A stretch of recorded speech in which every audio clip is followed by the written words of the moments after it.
Today we're going to walk through how to use EQ on a vocal track. This is one of the most common things that people search for and try to figure out because we want our vocals to sound clean and to stand out and be present in our mixes, and that's a really important thing because the vocal carries a lot of the message of the song and a lot of the depth and the meaning, and so we want to make sure that it sounds great and it sits well and is balanced in the mix. So today we're going to learn about how to EQ a vocal track.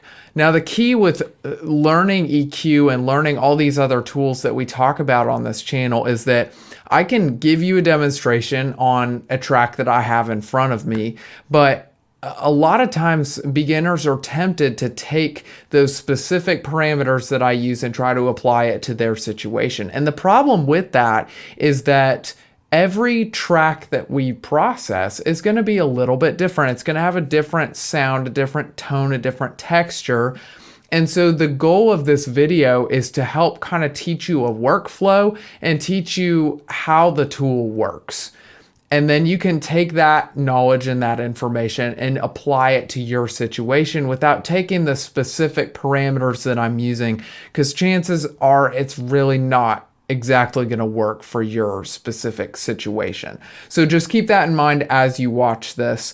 So EQ is a tool that we use to basically take specific frequencies or groups of frequencies and turn them up or down. And what this does is changes the tone of that specific source, but we can also use EQ to cut out noise or anything that we don't want present in the track. So that's what we're going to do a lot of in this project here. So let me pull this up here.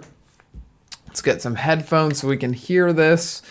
And we're just going to listen to this track to start with. I've taken, let's see here. Yeah, so I flattened out the EQ here. So there's no EQ processing on this track at all. We're just going to start it from the beginning and try to walk through it and see how we can use an EQ to improve the tone of this track. The mountains shake before you, the demons run and flee. At the mention of your name, King of Majesty. All right, so a couple things that I notice right off the bat. First off, there's a lot of noise in this track. I heard a guitar. I heard, I think there's a bass that comes in later on. There's probably drums. There's a lot of room echo and room noise. There's all kinds of stuff in here that we don't necessarily want on a vocal track. So the first thing that we do on pretty much every vocal track is use a high pass filter.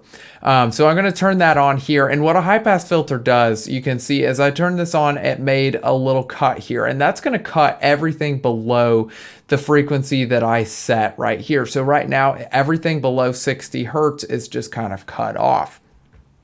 So watch what happens when we play this track and we kind of roll this high pass filter up. I think what you'll notice is a lot of that noise that we noticed before just kind of disappears, and that's exactly what we're going for. So let's see how this works here. The mountains shake before you, the demons run and flee.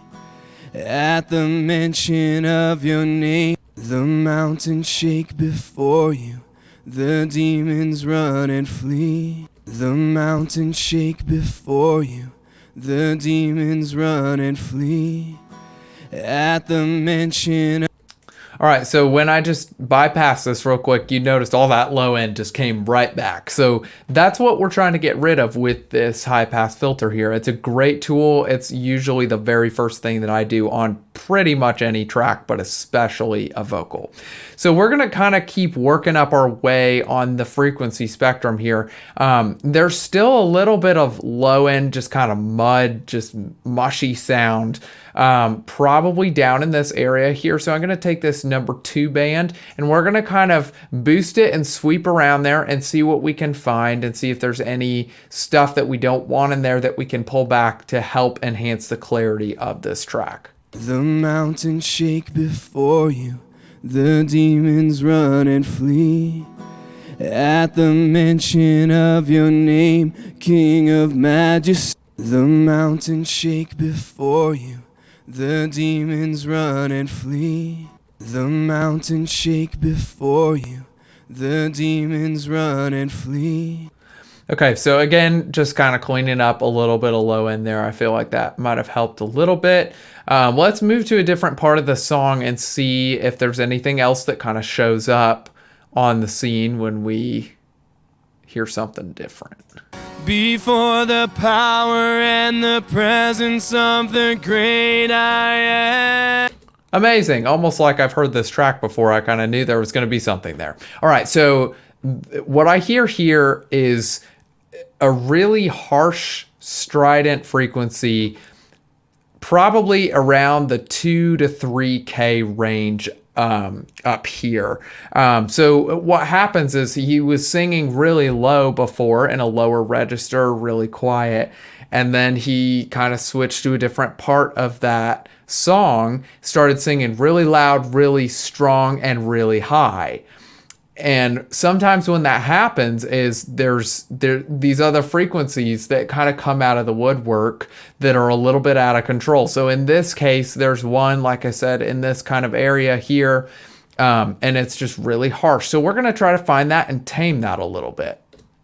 Before the power and the presence of the great I am, the great I am. The great I am. That sounds like a good one to mellow out. So we're going to drop this a little bit and see if that helps. Before the power and the presence of the great I am. The great. Before the power and the presence of the great I am. The great I am. Before the power and the presence of the great I am. All right, so you can hear there's a little bit of a change in that now. It's not so in your face anymore. And I feel like that helped a little bit. Another thing that I will often do on vocals is I will kind of take this band here around 8K and I'll turn that on, and this is actually a shelf up here, and I will boost this a little bit, and that helps add kind of just some air on top. It helps it just be a little more breathy, kind of sit on top of the mix a little bit better. Sometimes that helps, sometimes it's not necessary. We'll give it a try and just kind of see what happens. That's a big part of EQ, just kind of playing around, experimenting with things and seeing what we can make happen. Before the power and the presence of the great I am. The great I am. The great I am. The great I am. The great I am. Okay, I feel like that might have helped a little bit. So at this point in the process, usually what I would do is call it good for right now. And I just kind of let it go. And then if I started hearing some more issues with it, I could come back to it and continue to tweak it a little bit more. But this is a great starting place for this specific track. We've cut out a bunch of noise that we didn't need, freed up some space, helped clean up the vocal, make it sit a little bit better in the mix. And it just sounds a lot cleaner. So that's kind of what we're going for with EQ.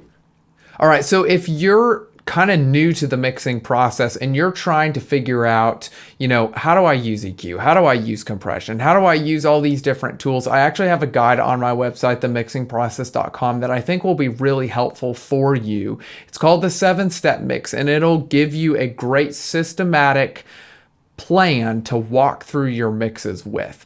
Start to finish, 7 steps. It'll teach you things like EQ, like compression, all these different things that you will need.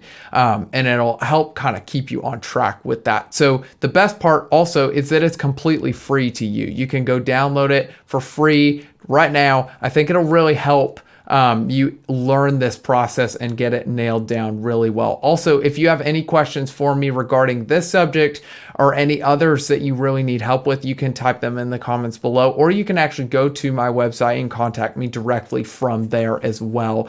Until then, until I hear from you, go be good at what you do. Thanks for watching these videos. Hope they're helpful for you. I'll continue to make them to help you be great at this process. Thanks for watching.